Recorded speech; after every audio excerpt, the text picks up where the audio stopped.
Bom dia, edição da Cor do Dinheiro do dia 26 de setembro do ano da graça de 2022. Desculpe lá o atraso de 2 minutos, mas foi única e exclusivamente, tive aqui um problema com o microfone e tive que me certificar que íamos para o ar nas melhores circunstâncias. Bom, antes de irmos ao programa de hoje, quero só lembrar que isto vai ser uma semana muito agitada, em que nós vamos ter, entre outras coisas, o regresso do Corporate Talks. O Corporate Talks, como sabe, é o programa que nós criamos aqui no âmbito do canal A Cor do Dinheiro, em parceria com a Vision, a melhor informação financeira fiscal, não esqueça disso.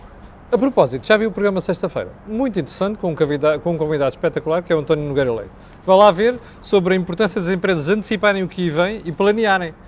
Ora, nem mais, com a crise que você tem no horizonte, isto vem mesmo a calhar. Bom, mas dizia eu, vamos ter esta semana o regresso do Corporate Talks, que é um programa que nós criamos em parceria com o Novo Banco, com a Fidelidade e também com a Vision, para levar literacia financeira às empresas, sobretudo às pequenas e médias empresas, e a edição deste mês é na guarda. Darei pormenores sobre isso durante o resto da semana. Bom, antes de irmos também ao programa de hoje, quero recordar que, atenção, vai haver mesmo o Corporate Vision de sexta-feira, vale a pena, aquilo é matéria muito interessante, sobretudo para quem dirige empresas ou para quem tem empresas, nomeadamente aquelas pequenas empresas mais pequenas.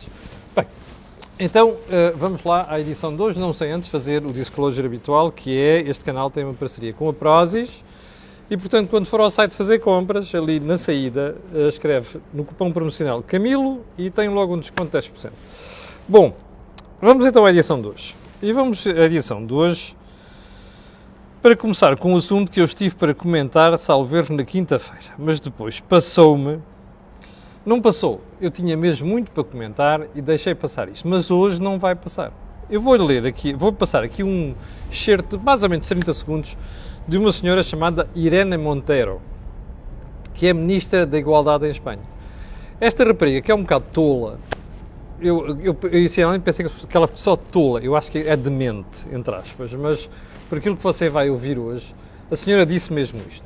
Irene Montero é ministra que vem do Podemos. O Podemos, como sabem, é um conjunto de gente absolutamente maluca, e esta senhora tem um segundo problema no currículo dela. Ela ou é casada ou vive com o líder do Podemos, o Pablo Iglesias, e os mesmos que aqui há uns anos se diziam da classe operária e de repente foram comprar uma vivenda fora de Madrid por 600 mil euros, mais um carrito de luxo e tal, e depois andam a pregar a justiça social e coisas do género ao resto da malta. Mas enfim, eu vou-lhe passar aqui o som, você depois diga, percebe? Se eu tenho razão ou sou eu o maluco, ok? Atenção à senhora Irene Montero.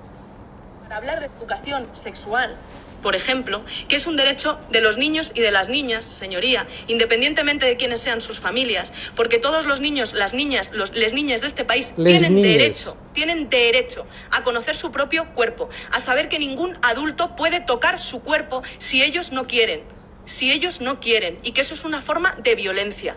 Tienen derecho a conocer que pueden amar o tener relaciones sexuales con quien les dé la gana, basadas, eso sí, en el consentimiento. Y esos son derechos que tienen reconocidos y que a ustedes no les gustan. Esta fulana é psicóloga de formação, percebe? Ouviu bem ou não? Esta fulana é psicóloga. Alguém acaba de dizer que vivia com a igreja, não faço puta ideia, não faço puta ideia, como se diz no Brasil, era o que eu queria dizer, a verdade é que esta senhora é psicóloga. Não sei se vive, se não vive com o Pablo Iglesias, mas, sinceramente, eu acho que isto passa o terreno da demência. Demência para uma ministra do governo espanhol.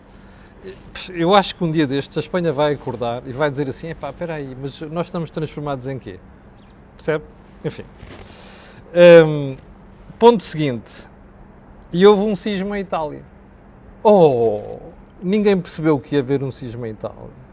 Olha, à esquerda agora a tirar-se ao ar, ultradireita, direita radical, direita racista, direita fascista e não sei das quantas. Agora anda tudo na gritaria a chamar nomes à senhora Giorgia Meloni.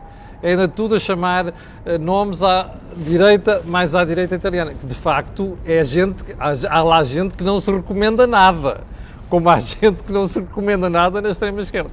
Bom, vamos então por partes. Meloni, primeiro ponto, não sei se já viu os resultados. É que ontem à noite ainda diziam assim, sondagens à boca das urnas. Hoje de manhã já está claro, mais ou menos, o resultado. E a verdade é que a coligação de direita tem mais do triplo dos votos do que a coligação de esquerda, o que é uma coisa que nos deixa com os pelos de punta, não é? E nos meus já estão poucos. Agora, a questão é esta. Vamos lá tentar perceber isto. A extrema-direita ou a direita radical em Itália sobe porquê? Por culpa da esquerda. Exatamente, por culpa que ainda para mais parece que não percebeu porra nenhuma. Ou seja, como dizem os brasileiros, não percebeu puto do que estava a passar. Nada. Então, espera aí. Andaram a governar a Itália durante as últimas 2 décadas, como se não se tivesse passado nada. Olha, a imigração vergonhosa que atirou a Itália para um dos países da Europa mais preocupantes, percebe? Com a horda que chegou de fora, sem controlo, sem ajuda da União Europeia.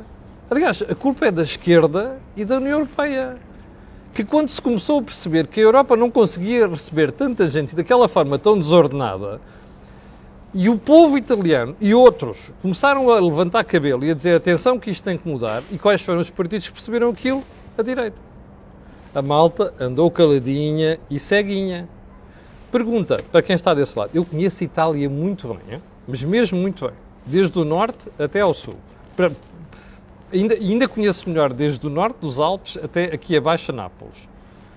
A malta foi à Itália nos últimos anos. Eu já vou à Itália há mais de 30.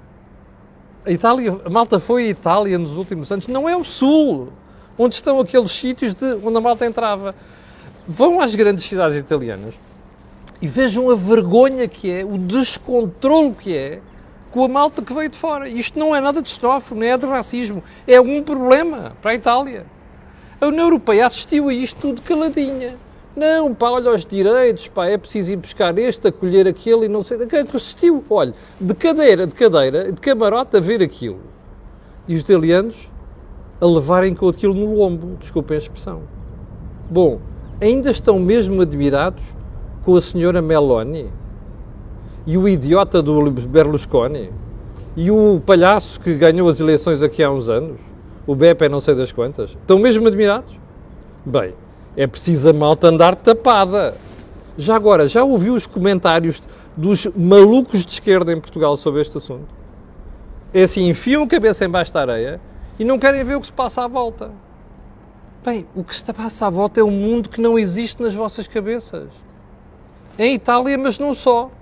Portanto, se calhar é bom acordarem. Aliás, a única pessoa que parece que acordou nas últimas semanas foi a Teresa de Sousa, no Público, que eu estava a ler no fim de semana, no artigo de opinião, em que ela perguntava o que fazer à extrema-direita. E dizia, o quê? Segregá-los? Bom, olha, o resultado está a dar. Integrá-los? É um risco. Pois é um risco, mas é melhor a malta pensar qual dos riscos é pior, não é? O que a gente teve agora e o que está à beira de ter noutros países e que já tem na Hungria, que já tem na Polónia. Remember? Pronto, olha o que aconteceu na Suécia, na sacrossanta Suécia. Querem continuar a dormir? Durmam, metam a cabeça embaixo da areia. Pá. Bom, pergunta, a senhora Meloni é uma senhora que se recomenda? Não. Ela tem coisas boas e tem coisas muito más. Uma das coisas más é que não condena explicitamente aqueles malucos ali no extremo da Europa, Hungria, Polónia, sobretudo a Hungria, não é? Faz uns fretes, quer não dizer nomes piores, ao Sr. Putin. Mais, aqueles partidos de extrema-direita italianos estão infiltrados por tudo quanto é gente para o Moscovo. Pergunta, há quantos anos é que se sabe que há gente grada da opinião em Itália que é paga nas televisões, nos jornais, por Moscovo? Está a ver? Portanto, aquela coisa do, eu não condeno o gajo... Sabe o que é que a Hungria se prepara para fazer? Um referendo para decidir se mantém as sanções a Moscovo. Percebe? Num momento em que o Sr. Putin está à beira de cair internamente. Ou está à rasca, como se diz em linguagem de caserna. Está a ver? É esta malta que passa ao lado dos problemas. Bem, aquilo não é gente que se recomenda, pois não. Pois não. A mim cheira-me que se esta senhora não tiver juízo, esta coligação vai para o galheiro ao fim de alguns meses, não é? Estilo governo balneare, como se diz em Itália. Bom, mas a malta também parece que anda a dormir. Bem, já agora, sobre Itália, vamos a Marcelo, o nosso comentador de serviço preferido. O tipo está do outro lado, ok? Na costa oeste americana, a divertir-se com a comunidade portuguesa, que alguns deles não sabem o que é Portugal já. Ali do outro lado, em San Diego, Sacramento, San José, Los Angeles e Diabo 4. Mas não se exibe de comentar as eleições italianas. Depois de uma lição sobre direito constitucional, não é, do modelo de lei eleitoral italiana, sai-se com uma história sobre, bom, é muito importante garantir a estabilidade das grandes economias da Europa. Oh, rapaz, há quanto tempo é que o senhor devia ter comentado a estabilidade de Itália? É hoje. Só um pormenor. É muito importante garantir a estabilidade das grandes economias da Europa. Claro que é, mas perguntinha só. A Itália alguma vez soube governar nos últimos 30 anos? A sério? A Itália aproveitou os últimos 10, tal como Portugal, aliás, para fazer reformas das suas finanças públicas, para não ficar dependente do bodo do BCE. Marcelo não comentou isto nos últimos 10 anos, está a comentar agora. Epá, isto não é um presidente, é um comentarista e às vezes de qualidade duvidosa. Mas enfim. Eu tinha aqui um assunto sobre o novo CEO do SNS e a nova categoria cargo de CEO do SNS. Não é o Fernando Araújo, eu sobre isso hei de falar em devido tempo, mas eu não posso falar disto hoje, porque depois ficamos sem tempo para falar o resto. E o tema hoje é o aeroporto de Lisboa, isso é o tema principal, e a segurança social. Porque tivemos o Falinhas Mansas número 1, chamado Vieira da Silva, a dar uma entrevista ao meu jornal, que eu vou comentar no fim. Só mais uma coisa. Os espectadores pediram-me para comentar isto. Entrevista de Teixeira dos Santos ao Público de sábado. Governo mais perto... desculpa. Eu pus o círculo à volta desta notícia. Governo mais perto de ir além do previsto no quarto déficit em 2022. Até que enfim a imprensa escrita vai para ir além daquilo que está previsto. Enfim, ao lado está uma entrevista do ex-ministro Teixeira dos Santos, o ministro da bancarrota, como eu costumo dizer. Eu já li, mas não vou comentar hoje, não temos tempo. Vai ficar para amanhã ou um dia desta semana.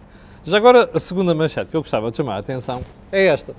É de sábado, do Correio da Manhã, e diz: Justiça arrasta inquérito a Medina. Bem, como sabe, isto é uma história que eu até falei na semana passada, quando foi da casa do Sr. Primeiro-Ministro, a dizer assim: bom, há tanto caso envolvendo esta malta sobre imobiliário que isto já cheira mal que a malta não pegue nas coisas. Bem, o Correio da Manhã, pelos vistos, pegou e diz que a Justiça arrasta este caso. Eu só tenho uma pergunta para fazer. Porquê é que este caso se arrasta na Justiça? A Justiça não tem meios para investigar isto como deve ser? Atenção, eu não estou a dizer que o Medina fez alguma coisa de irregular. Agora, nós precisamos é de ter um closure destas coisas e não ficar aqui assim a marinar. Qualquer dia fecham aquilo, não é? Com a opinião pública, com dúvidas sobre o que é que efetivamente se passou. Faites la liaison. Bom, vamos então para o programa de hoje, para o assunto principal. Então é assim. Na sexta-feira, houve uma reunião entre Luís Montenegro, líder do PSD, e António Costa, líder do Partido Socialista e chefe de governo, para saber o que é que se vai fazer com o novo aeroporto de Lisboa. Repare, o aeroporto de Lisboa tem uma decisão de Sócrates de 2006 ou 2007. Decisão do governo. Veja alguma coisa? Não. Depois tem uma decisão de Passos Coelho. Durante a Troika não havia cheta, ok? Passos Coelho não era primeiro-ministro, era o gestor da insolvência do país. Assim é que era o título que ele devia ter. Montijo, certo? Depois vem Pedro Marques. Chama a Ana, diz assim, avancia e diz assim: olha pá, a gente quer um Alcochete, pá. E a avancia diz: está aqui o contrato. E Pedro Marques se acorronou, pronto, mantém-se o Montijo. O que é que se fez? Era 2 anos, não era? O que é que se fez? Bola! Bom, há uns meses vem a polémica Pedro Nuno Santos, Marcelo Rebelo de Sousa, António Costa, em que Pedro Nuno Santos diz: não, vamos aumentar para o Montijo, vamos fazer Alcochete. Epá, mas eu não sequer preciso ouvir o Presidente da República. Isto é uma decisão do governo. António Costa manda-se ao ar, o Presidente fez a maior cena de ciúmes ou de não sei quantos em privado e António Costa volta atrás, dá uma grande pantofada em público no baixo ventre do camarada Pedro Nuno Santos e a brincadeira, a partir daí, espoleta um novo cenário. E a culpa é do PSD, que o PSD não quis aprovar uma lei que permite que passar à frente das objeções ambientais de uma só autarquia, que era o caso de Montijo, e o diabo a 4, e entretanto, a gente está parado e não sei o quê. Isto é sempre um jogo de empurra. O aeroporto está para ser decidido há 50 anos, andamos nessas coisas. Bem, mas repare, já se gastou dinheiro com Alcochete, já se gastou dinheiro com Montijo, já se gastou dinheiro com a OTAM do Mário Jamelino, e no aeroporto. Bom, na sexta-feira, o último episódio desta novela, Il mio naso, já viu, não é? Il mio naso. Eu apostei, aliás, a pessoa com quem eu apostei deve estar a rir neste momento da bandeira despregada. Eu apostei com uma pessoa, na sexta-feira assim, eu vou-te jurar que isto vai sair assim, vai sair um roteiro novo para o que se vai fazer para chegar à decisão. E esse roteiro vai incluir uma coisa nova. Já adivinhou? Santarém. Olha, Mário, que está desse lado, ganhei a aposta. Bem, ao final da tarde de sexta-feira, temos o seu Primeiro-Ministro, que diz assim, olha, vamos estudar todas as soluções. Algumas já foram estudadas. Alcochete, Ota, Montijo, ok, Alverca. Bom, ou seja, vais fazer novos estudos? Isto é um país rico como o caraças, não é? Que vai gastar dinheiro com coisas que já foram estudadas. Bom, mas agora há uma nova. Essa nova é, adivinhou, Santarém. Como diz o seu Primeiro-Ministro, Santarém é uma das soluções a ser consideradas na avaliação. E o país para assim e diz, Santarém? Mas espera aí, quantas vezes é que a gente ouviu falar de Santarém nos últimos 30 anos como opção? Há umas semanas, quando o Expresso veio trazer que havia um grupo de privados a estudar a localização do novo aeroporto. E essa nova localização era Santarém. Porra, que país riquíssimo este, que se dá ao luxo de gastar centenas de milhões nos estudos, não é? Ou dezenas de milhões, se você quisesse uma versão mais simpática, e continua a descobrir todos os dias um buraco onde se consegue fazer o aeroporto. O que eu achei interessante na notícia na altura, eu ri uma bandeira despregados, até comentei aqui como se recorda, é que a notícia dizia coisas interessantíssimas, como, o aeroporto custa, menos de 1.000 milhões de euros. Isto é feito só pelos privados, nem é preciso dinheiro do Estado. Quando alguém me diz que no aeroporto não é preciso dinheiro do Estado, eu rio. Mas enfim, dá a sensação que às vezes a malta que escreve as coisas nem percebe nada do que está a escrever. Mas depois a terceira conversa é, pode ter 3 pistas, 3 pistas para Portugal. Desculpa, na Espanha tem 3 pistas, em Barajas. Bom, quantos passageiros é que isto movimenta por ano? 60 a 70 milhões. Mas a cereja no topo do bolo, Santarém não tem problemas ambientais.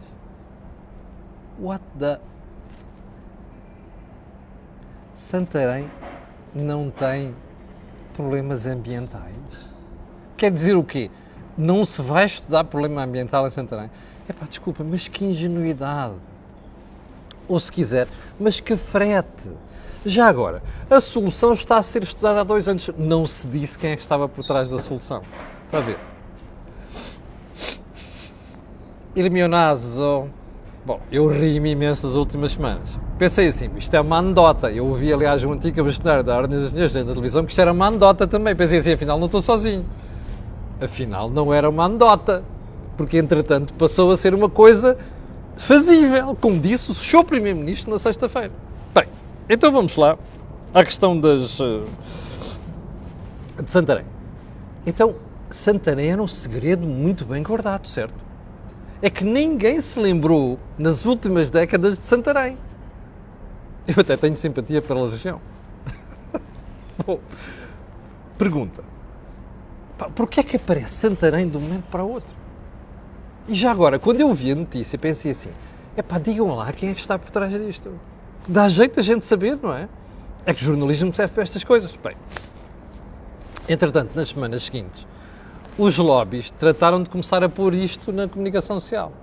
Mas também como uma malta que não pensa muito bem na comunicação social e não faz perguntas, a questão seguinte foi, e entre esses promotores está o grupo barraqueiro. E foi barrir a bandeiras espregadas. E pensei assim, espera aí, podiam ter dito logo do início que a malta percebia o que é que estava em causa, não é?